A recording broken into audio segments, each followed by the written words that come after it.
All right, by previous order of the Senate, we will go to the Senator from Dorchester. For what purpose do you rise? Mr. President, may I be recognized for a brief personal expression, please?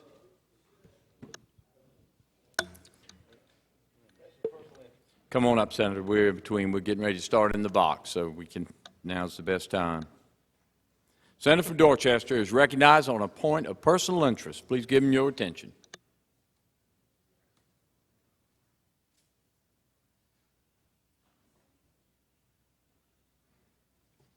Thank you, Mr. President. Ladies and gentlemen of the Senate, just want to take a minute. I know I'm a little bit late. I wanted to make these comments yesterday on the heels of Memorial Day. Day got late yesterday. Things got a little punchy. Figured it probably wasn't the best time to do that. Although this morning got a little punchy as well. So I thought I'd take advantage of a moment to share just a few comments. A week ago, I had the pleasure of celebrating with my grandfather his 90th birthday. It was a pretty amazing day, not just because I was with him, but a number of the family got together. And I was reminded of a time a few years ago that I wanted to share with you. But first, if I can, let me tell you a little bit about my granddad. John Moniz is a first-generation American. He didn't even speak English until well into elementary school. Family immigrated from Portugal, settled in Rhode Island, and he grew up there. Was one of the first in his family to graduate from high school. When he did graduate from high school, his father, who only had a second-grade education, told him, "John, you need to go on to college." Happened to be in the early 1940s, and he said, "No, Dad, I'm not going to college, I'm joining the Navy." And he joined the Navy and went off to World War II. He was stationed on board the USS Isherwood in the Pacific. And during Okinawa, the attack on Okinawa, his ship was actually dispatched to protect the USS Laffey. Many of you may know the Laffey is actually at Patriots Point when it sustained heavy damage.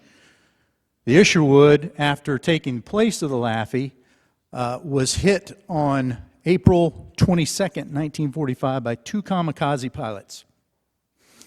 Killed or injured about 80 men on that ship in about a 2-hour period, just from the destruction from the kamikaze and then the subsequent explosions on board. My grandfather, who was a third class, and forgive me, I was in the Army, so I don't know the Navy ranks, but third class, one of the lowest ranks, went in one day from third class to being the chief electrician on board, only because all the other electricians were killed in that attack. He was able to nurse that ship back to port and get it fixed and re-enter the war. I say that just to give you an idea. Granddad's 90 years old, 66 years, he's a husband. As a matter of fact, if it wasn't for one day in Charleston where he decided, along with some of his friends and a beautiful girl from Smoke, South Carolina, also decided to go to a Guy Lombardo concert in Charleston, I may not be standing here today. I don't know if that's good news or bad, but that's what it is.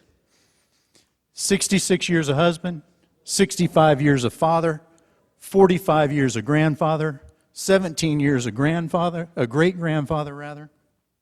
Although my granddad was never an educator, he's always a teacher, always a teacher. I mention that history just to share with you this. About 7 years ago, 83 years old, my grandfather still gets together with his shipmates every year, the surviving shipmates, for a reunion. About 7 years ago, Senator Embry, he had a reunion up in Myrtle Beach that he was in charge of.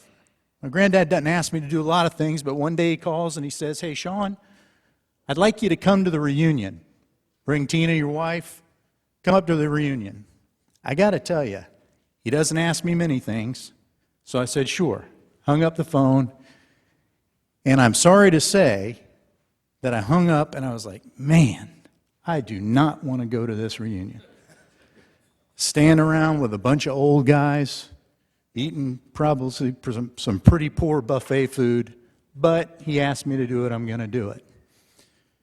Fast forward, took a couple-hour drive up to Myrtle Beach that day, walked into the room, and it took me about 30 seconds to look around that room and realize that I was in a room full of heroes, true American heroes that gave up everything that they had in the 1940s to protect you, to protect me, who wasn't even around, to protect my kids. And I wanted to share that with you. I felt bad, but I was proud and I was honored to be in that room. So on Memorial Day, or a few days after Memorial Day, I hope before we get jockeying around here that we'll just remember that, the things that went on. And I'll leave you with this. This is a quote that I read a couple of years ago from Ronald Reagan, who made these comments at a Memorial Day event some years ago. And it fits exactly my experiences. Ronald Reagan said, "It is in a way an odd thing to honor those who died in defense of our country, in defense of us, in wars far away. The imagination plays tricks. We see these soldiers as in our minds as old and wise. We see them as something like the founding fathers, grave and gray-haired. But most of them were boys when they died. And they gave up two lives, the one that they were living and the one that they would have lived. When they died, they gave up their chance to be husbands and fathers and grandfathers. They gave up their chance to be revered old men. They gave up everything for our country, for us, and all we can do is remember." Thank you. Senator from Richmond.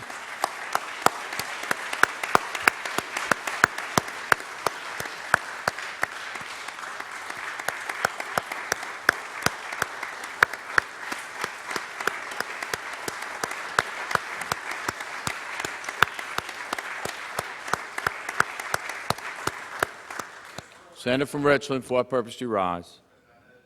The membership agrees with me that we appreciate the senator from Dorchester, I think, taking a moment to recognize what Tom Brokaw once called the greatest generation. I would ask unanimous consent that his comments be recorded in the journal, and I would ask the senator from Dorchester if he would please forward a copy of those comments to his grandfather. Thank you for sharing that, sir. Without objection, so ordered. The reading clerk, by previous order of the Senate, Senator from